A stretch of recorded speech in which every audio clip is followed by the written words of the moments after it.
Hello students, welcome to Ascension classes. आज हम start करेंगे क्लास 6 मैथमेटिक्स का 13 चैप्टर जिसका नाम है सिमेट्री यानी कि समरूपता।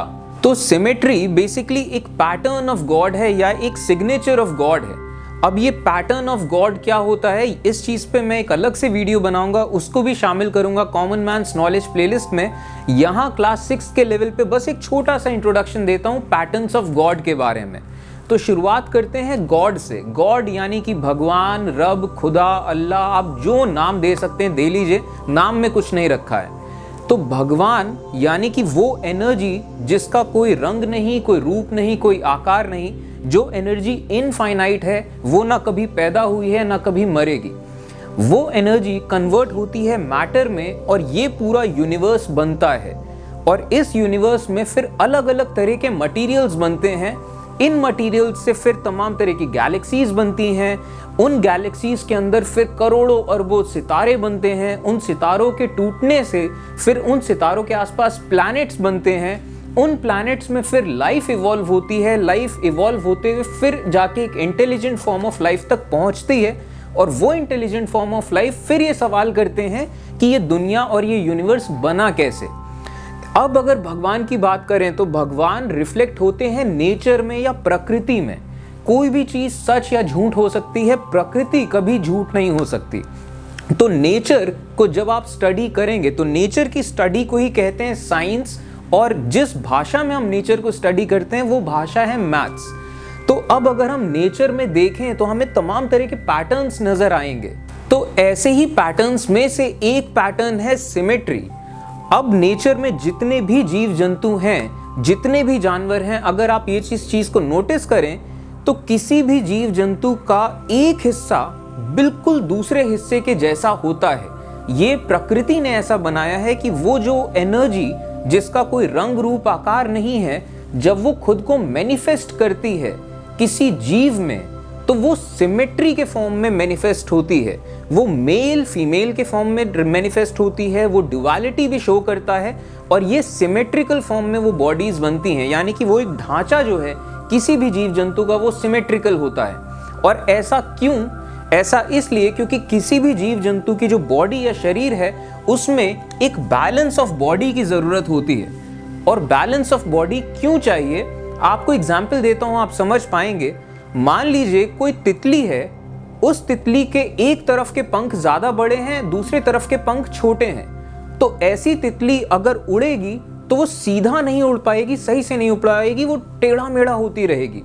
अगर मान लीजिए कोई चीता है, कोई शेर है, उसके एक तरफ के पैर ज्यादा बड़े हैं, दूसरी तरफ के पैर थोड़े छोटे हैं, तो वो शेर या चीता जब दौड़ेगा तो सीधा दौड़ ही नहीं पाएगा, थोड़ी देर में गिर जाएगा, आड़ा तिरछा होने लगेगा। कोई इंसान, अगर किसी इंसान के एक पैर ज्यादा लंबा हो जाए, एक हाथ ज्यादा लंबा हो जाए, तो भी वो सही से काम नहीं कर पाएगा।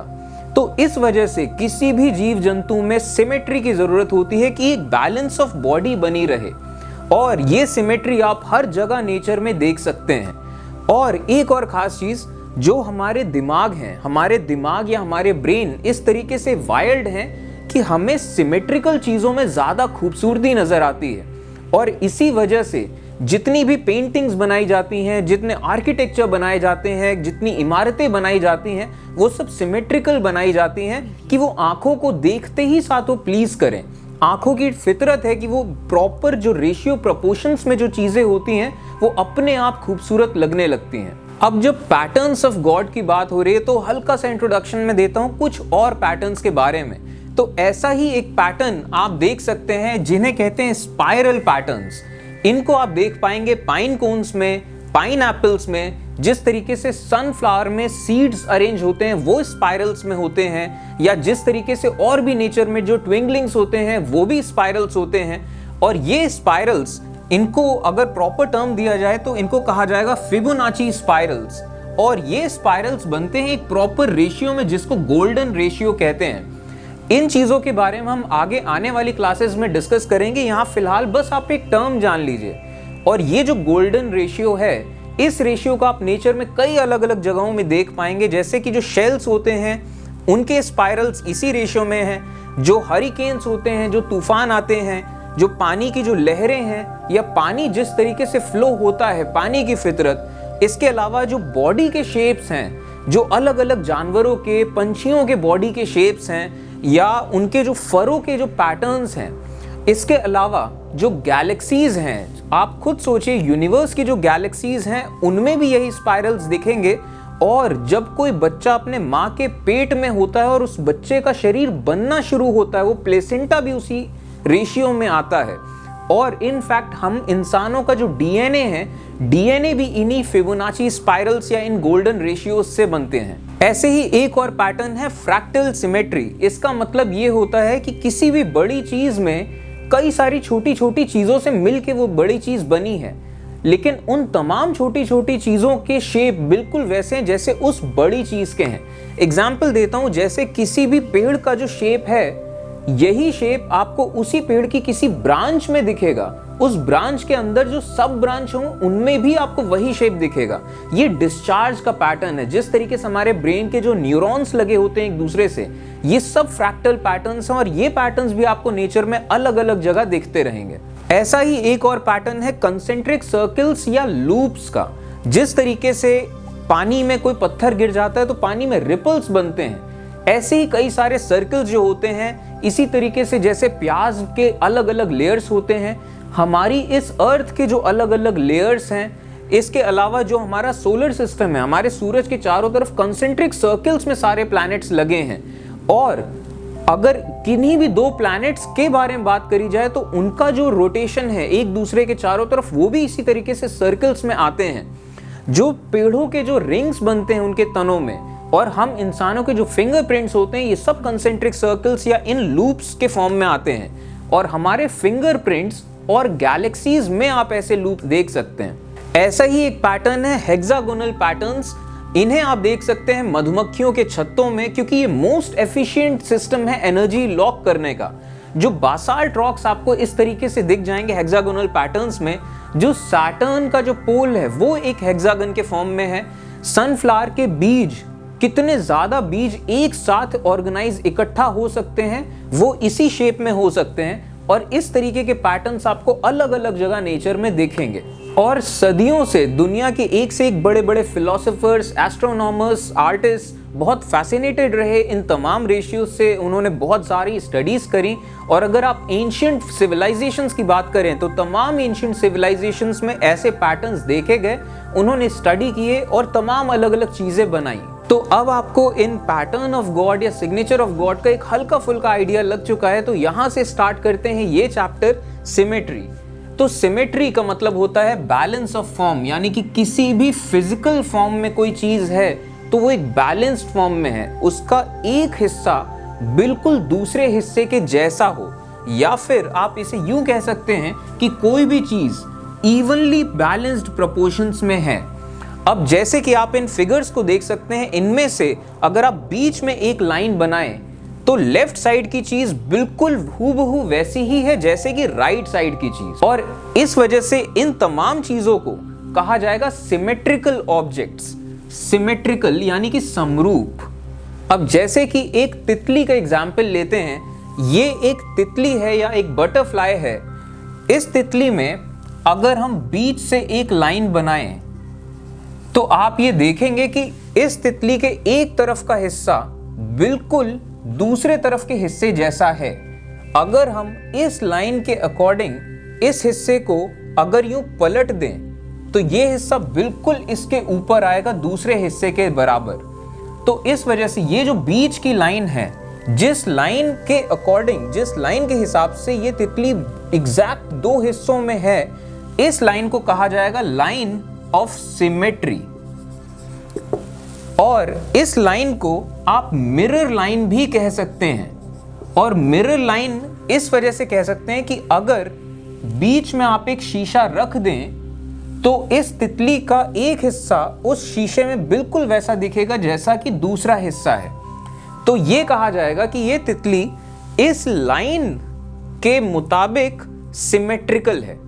अब इसी तरीके से मान लीजिए मैं यहां से एक लाइन बना दूं और अब मैं ये पूछूं कि क्या ये तितली इस लाइन के हिसाब से सिमेट्रिकल है, तो इस लाइन के हिसाब से अगर ये तितली सिमेट्रिकल है तो जिस तरीके का शेप ऊपर है बिल्कुल वैसा ही शेप नीचे होना चाहिए, लेकिन ऐसा नहीं है। तो इस वजह से इस लाइन के मुताबिक अगर आप देखें तो ये तितली सिमेट्रिकल नहीं होगी। तो इस वजह से इस लाइन को कहा जाएगा लाइन ऑफ नो सिमेट्री, कि ये लाइन नॉट सिमेट्रिकल है, कि इस लाइन के मुताबिक ये तितली सिमेट्रिकल नहीं है और ये इस लाइन को हम मिरर लाइन नहीं कह सकते। इसी तरीके से कहीं से भी अगर आप यहां से कोई लाइन ले लें तो यहां से भी वो तितली सिमेट्रिकल नहीं है। सिर्फ एक लाइन है, इस लाइन के मुताबिक ये तितली सिमेट्रिकल है। और ये जो लाइन है, अगर इसी चीज में हम थोड़ा सा और डिस्कस करें तो ये लाइन वर्टिकल लाइन है, ये सीधी खड़ी हुई लाइन है। तो इसे आप ये भी कह सकते हैं कि वर्टिकल लाइन ऑफ सिमेट्री है। इसी तरीके से एक और फिगर लेते हैं। मान लीजिए ये एक कंटेनर है, तो इस कंटेनर के बारे में कहा जाए कि ये कंटेनर क्या सिमेट्रिकल है। तो अगर इस कंटेनर के बीच से एक लाइन बना दी जाए तो इस लाइन के मुताबिक ये कंटेनर सिमेट्रिकल है, एग्जैक्टली एक हिस्सा दूसरे हिस्से के जैसा है।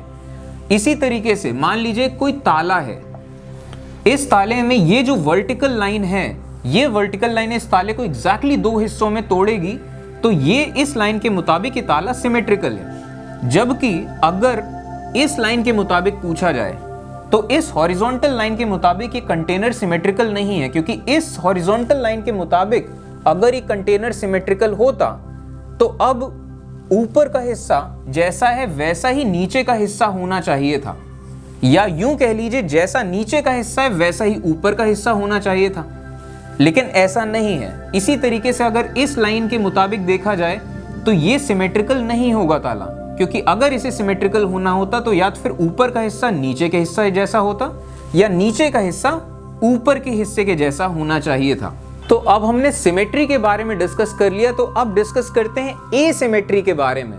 जो हमने ये चीज देखी कि कोई चीज सिमेट्रिकल नहीं है, नॉट सिमेट्रिकल, उस चीज को कहते हैं एसिमेट्री या फिर एसिमेट्रिकल।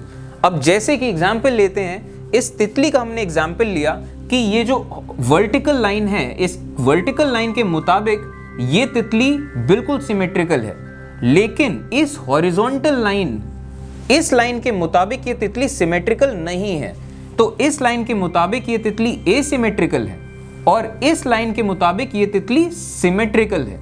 तो नो सिमेट्री, जो कोई चीज अगर सिमेट्रिकल नहीं है तो उसे कहा जाएगा एसिमेट्रिकल। तो सिमेट्रिकल लाइन क्या होती है? सिमेट्रिकल लाइन बेसिकली एक इमेजिनरी लाइन है। इमेजिनरी लाइन यानी कि काल्पनिक लाइन है, ऐसा हकीकत में नहीं होता। अब जैसे कि मेरा खुद शरीर है, ये सिमेट्रिकल है इस वर्टिकल लाइन के मुताबिक, लेकिन दरअसल कोई ऐसी लाइन बनी नहीं है। ये इमेजिनरी लाइन है, काल्पनिक लाइन है, जिस काल्पनिक लाइन के मुताबिक कोई भी शेप एग्जैक्टली दो इक्वल हिस्सों में, दो बराबर हिस्सों में डिवाइड किया जा सकता है। और जो सिमेट्रिकल लाइन होती है उसी को मिरर लाइन भी कह दिया जाता है, कि ये मिरर लाइन दरअसल वो लाइन है जिस लाइन के मुताबिक अगर आप किसी भी इमेज को फ्लिप करेंगे तो बिल्कुल दूसरे हाफ के जैसा बन जाएगा। और सिमेट्रिकल लाइन को ही हम मिरर लाइन भी कह सकते हैं, कि उस लाइन के मुताबिक किसी भी इमेज को अगर आप फोल्ड करें तो एक हिस्सा बिल्कुल दूसरे हिस्से के जैसा हो जाएगा, या फिर अगर आप इस हिस्से में एक शीशा रख दें तो उस शीशे की परछाई बिल्कुल वैसी बनेगी जैसा पहला हिस्सा है। तो मिरर लाइन के बारे में हमने ये देख लिया कि mirror line he actually line of symmetry है, कि अगर आप किसी भी उस सिमेट्रिकल चीज का एक हिस्सा शीशे के आगे रख दीजिए, शीशे में वही परछाई बनेगी जैसा दूसरा हिस्सा है। लेकिन अब ये मिरर लाइन की जब हम बात करते हैं तो यहाँ एक चीज बहुत ध्यान रखने वाली है। जब किसी भी फिगर या किसी भी शेप का जब मिरर इमेज लिया जाता है, मिरर इमेज यानी कि शीशे में वो इमेज कैसी दिखेगी, यानी कि उस चीज का शीशे में जो परछाई बनेगी, शीशे में जो प्रतिबिंब बनेगा वो कैसा होगा, इस चीज को जब आप बनाना होगा आपको, तो एक चीज ध्यान रखने वाली है कि शीशे के आगे कोई भी चीज अगर आप रख दें तो शीशे की परछाई के जो डायमेंशंस हैं वो बिल्कुल सेम रहेंगे, जो लंबाई चौड़ाई एग्जैक्टली सेम रहेगी। फर्क ये आएगा कि शीशे की परछाई में जो लेफ्ट साइड का हिस्सा है वो शीशे की परछाई के मुताबिक राइट साइड का हिस्सा बन जाएगा। अब जैसे कि मैं शीशे के आगे खड़े हो जाऊं तो मेरी परछाई जो बनेगी, मेरा राइट हैंड उस शीशे की परछाई के मुताबिक लेफ्ट हैंड होगा, कि मैं अपना राइट हैंड उठाऊंगा लेकिन शीशे की परछाई में जो मेरा आईना है वो लेफ्ट हैंड उठाता नजर आएगा, लेकिन मेरी जितनी लंबाई है एग्जैक्टली वैसी लंबाई और शेप, फिगर, हर चीज वैसा होगा। तो बस इतनी सी बात ध्यान रखने वाली है कि मिरर इमेज जब आपको किसी भी चीज की बनानी हो तो लेफ्ट राइट हो जाता है, राइट लेफ्ट हो जाता है। अब जैसे आपकी बुक्स में क्वेश्चन है कि एक शेप दे दिया गया है और आपको कहा गया है कि एक लाइन ऑफ सिमेट्री है, इस लाइन ऑफ सिमेट्री के मुताबिक आपको इसका मिरर इमेज बताना है कि इसका जो मिरर सिमेट्री बनेगी वो कैसी होगी। तो इस चीज की मिरर सिमेट्री कैसी होगी, ये कुछ चीज में तो कॉमन सेंस जैसा आपको दिख जाएगा जब इजी फिगर आएगा। ये नॉर्मल सा इजी फिगर है, आप देख सकते हैं कि अगर एक शीशा रखा हो या फिर इसी चीज को अगर फ्लिप किया जाए तो ये चीज सिंपल ऐसे ही बन जाएगी। अब मिरर इमेज है तो इस चीज का ध्यान रखना है कि जितनी दूरी यहां से लेके यहां तक की है उतनी ही दूरी यहां से यहां तक की भी होगी, जितनी दूरी यहां से यहां की है उतनी ही दूरी यहां से यहां की भी होगी, क्योंकि जितने डायमेंशंस हैं इसकी जो लंबाई है वही लंबाई है जो यहां से यहां तक की होगी। तो ये चीज आपको ध्यान रखनी है, डायमेंशंस एग्जैक्टली सेम होंगे, बस एग्जैक्टली इसका रेप्लिका बनेगा। इसी तरीके से एक और क्वेश्चन है आपकी बुक्स में कि ये लाइन ऑफ सिमेट्री है और ये फिगर दिया हुआ है और आपसे पूछा गया है इसका मिरर इमेज कैसा होगा। तो मिरर इमेज कैसा होगा, इस चीज को अगर थोड़ा सा दूसरे तरीके से सॉल्व करते हैं कि ये लाइन ऑफ सिमेट्री है, हम शुरू करते हैं इस पॉइंट से। इस पॉइंट से हमें चलना है, ये लाइन ऑफ सिमेट्री से हम 90 डिग्री लेफ्ट की तरफ मुड़े हैं, 90 डिग्री एग्जैक्टली ये 90 डिग्री का एंगल है।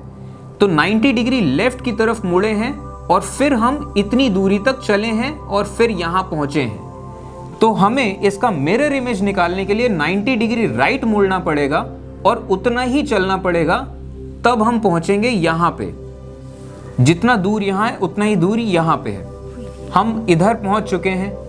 अब यहां से हम जा रहे थे सीधे की तरफ, लेकिन हम 90 डिग्री राइट मुड़े हैं, राइट की तरफ 90 डिग्री, और फिर हमने इतनी दूरी कवर करी। तो यहां से मिरर इमेज बनाने में आपको 90 डिग्री ही घूमना है, लेकिन राइट घूमने के बजाय अब आपको लेफ्ट की तरफ घूमना है। तो आप सीधे जाने के बजाय 90 डिग्री लेफ्ट घूम के आपको इतनी ही दूर चलना है जितनी दूर यहां पे है। तो यहां पहुंचने में हम यहां पहुंच चुके हैं। अब यहां जब हम पहुंच गए तो हमें सीधा जाना था, लेकिन हम 90 डिग्री फिर घूमे लेफ्ट की तरफ, और 90 डिग्री लेफ्ट घूमने के बाद हम फिर इतनी दूरी चल के यहां पहुंचे। तो यहां से 90 डिग्री लेफ्ट घूमने की जगह हम 90 डिग्री राइट घूमेंगे, सीधा जाने के बजाय 90 डिग्री राइट, और फिर इतना ही चलेंगे जितना ये चले हैं। तो यहां पहुंचने के लिए हम यहां पहुंच चुके हैं। अब यहां से सीधा जाना था, 90 डिग्री राइट हुए और इतना चले, तो हम यहां से 90 डिग्री लेफ्ट होंगे और इतना ही चलेंगे जितना कि यहां चला गया है, और फिर हम यहां पहुंच गए इस पॉइंट पे। इस पॉइंट पे पहुंचने के बाद सीधा जाना था, लेकिन हम 90 डिग्री राइट हुए। 90 डिग्री राइट की जगह सीधा जाना था, हम 90 डिग्री लेफ्ट होंगे, और जितना ये चल के यहां पहुंचा है उतना ही हमें यहां से यहां चल के यहां पहुंच जाना है। अब इस पॉइंट पे सीधा जाना था, लेकिन लेफ्ट घूमे हैं 45 डिग्री करीब, ये 45 डिग्री करीब हम लेफ्ट घूमे हैं। तो यहां पे हमें सीधा जाना था, लेकिन हम घूमेंगे राइट की तरफ 45 डिग्री, और उतना ही चलेंगे जितना ये चले हैं, तो हम यहां पहुंच गए। तो इस तरीके से ये जो लाइन है, इस लाइन में कैसा भी शेप बन जाए, आप ये पैटर्न फॉलो करेंगे कि जितना चला जा रहा है उतना ही चलना है। जहां राइट है वहां लेफ्ट हो जाना है, जहां लेफ्ट है वहां राइट हो जाना है। आप यही काम करेंगे इस तरीके से पॉइंट्स देखते हुए, तो किसी भी कैसा भी कितना भी मुश्किल शेप हो आप उसका मिरर इमेज बना सकते हैं। और या मैं हर एग्जाम्पल नहीं ले सकता कि जो आपकी बुक्स में दिया है, लेकिन ये तरीका अगर आप करेंगे तो सारे आपके बुक्स में बहुत ज़्यादा टफ नहीं है पैटर्न्स, ये पैटर्न आप समझ लीजिए, प्रैक्टिस कर लीजिए, आप बाकी सारे पैटर्न्स निकाल लेंगे। और जब एग्जाम में अगर आपको ग्राफ पेपर दिया जाएगा तो ग्राफ पेपर में ये चीज आप ध्यान रखिएगा, ग्राफ पेपर में बॉक्सेस बने होते हैं। तो जैसे कि ये स्क्वायर्स बने हैं, तो स्क्वायर्स के मुताबिक आपको देखना है कि यहाँ 2 स्क्वायर चले गए हैं तो यहाँ पे भी 2 स्क्वायर चले जाएंगे। आप ये तीसरे स्क्वायर में नहीं पहुंचेंगे। 2 स्क्वायर अगर आप इधर चलें तो आपको यहीं पे भी 2 स्क्वायर ही चलना है, यहां से फिर आपको टर्न करना है। तो इस तरीके से आप मिरर इमेज निकाल सकते हैं किसी भी शेप का। अब अगला टॉपिक है टाइप्स ऑफ सिमेट्री। सिमेट्री कितने टाइप्स की होती है? तो सबसे पहला टाइप है reflection symmetry. Reflection symmetry basically वही सिमेट्री है जो हमने डिस्कस कर चुके हैं, जो है मिरर सिमेट्री या लाइन सिमेट्री। किसी भी चीज का रिफ्लेक्शन यानी कि परछाई या प्रतिबिंब, तो रिफ्लेक्शन मिरर का ही होता है, मिरर का ही प्रतिबिंब बनता है। तो रिफ्लेक्शन सिमेट्री आप याद रख सकते हैं, ये लाइन सिमेट्री ही है कि किसी भी चीज का मिरर इमेज कैसा बन रहा है। जैसे कोई शेप है, ये कोई शेप है, तो आप ये कौन सा सिमेट्री है? तो आप देख सकते हैं कि इस लाइन के मुताबिक ये शेप सिमेट्रिकल है। तो ये रिफ्लेक्शन सिमेट्री है, ये लाइन सिमेट्री है, या फिर ये मिरर सिमेट्री है, ये शेप। और अगर आप किसी भी कागज को फोल्ड कर दें और उसमें 2-3 छेद कर दें और उस कागज को वापस जब आप खोलेंगे तो आप देखेंगे कि जिस पैटर्न में आपने एक छेद किए थे, दूसरे साइड भी वैसे ही पैटर्न में उतने ही डिस्टेंस पे छेद हो गए हैं। तो ये चीज भी एक रिफ्लेक्शन सिमेट्री का एक फॉर्म है, एक एग्जाम्पल है।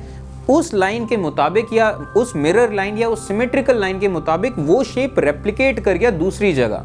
अब अगले टाइप की सिमेट्री है रोटेशनल सिमेट्री, यानी कि जब किसी ऑब्जेक्ट को या किसी शेप को रोटेट किया जाता है किसी भी पर्टिकुलर डायरेक्शन में, तो बिल्कुल पहले वाले ऑब्जेक्ट के जैसा हो जाता है, आइडेंटिकल। इसे कहते हैं रोटेशन सिमेट्री। अब अगला टॉपिक है टाइप्स ऑफ सिमेट्रिकल लाइंस, कि लाइंस ऑफ सिमेट्री या सिमेट्रिकल लाइंस कितने तरह की हो सकती हैं। तो सबसे पहला तो है vertical line of symmetry. Vertical का मतलब सीधी खड़ी हुई लाइन।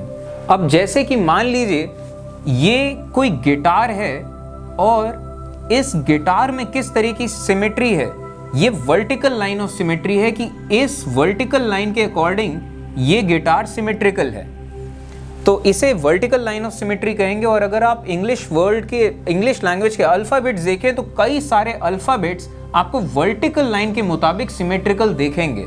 अब अगला लाइन ऑफ सिमेट्री है हॉरिजॉन्टल लाइन ऑफ सिमेट्री, यानी कि एक हॉरिजॉन्टल लाइन के मुताबिक कोई भी शेप सिमेट्रिकल है।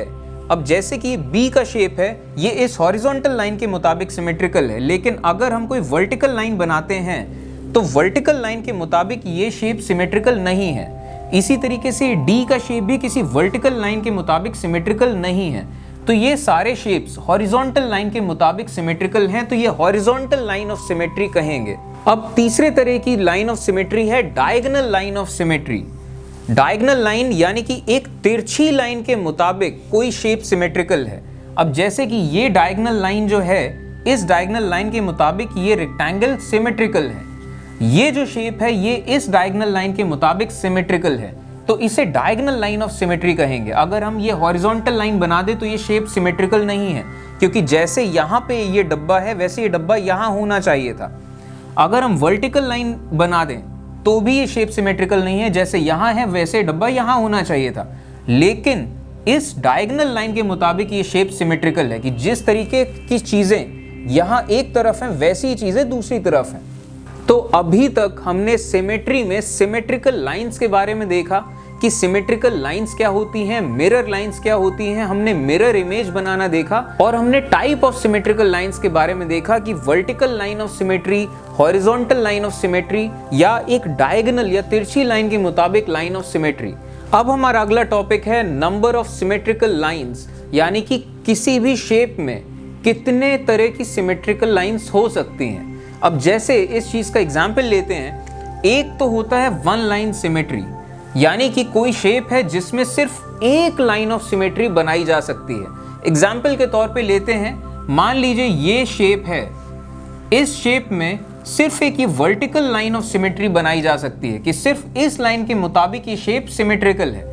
और कोई भी लाइन नहीं बनाई जा सकती जिस लाइन के मुताबिक ये शेप सिमेट्रिकल बन सकता है। आप कहीं से भी कोई भी लाइन ट्राई कर लीजिए, ये शेप सिर्फ एक लाइन के मुताबिक ही सिमेट्रिकल हो सकता है। और ऐसे ही मान लीजिए ये एक शेप है, इस शेप को भी आप सिर्फ एक ऐसी लाइन ऑफ सिमेट्री है कि आप इसे सिमेट्रिकल बता सकते हैं, और ऐसी कोई भी लाइन नहीं है जिस लाइन के मुताबिक आप इस शेप को सिमेट्रिकल बता सकते हैं। सिर्फ एक ये लाइन ऑफ सिमेट्री है।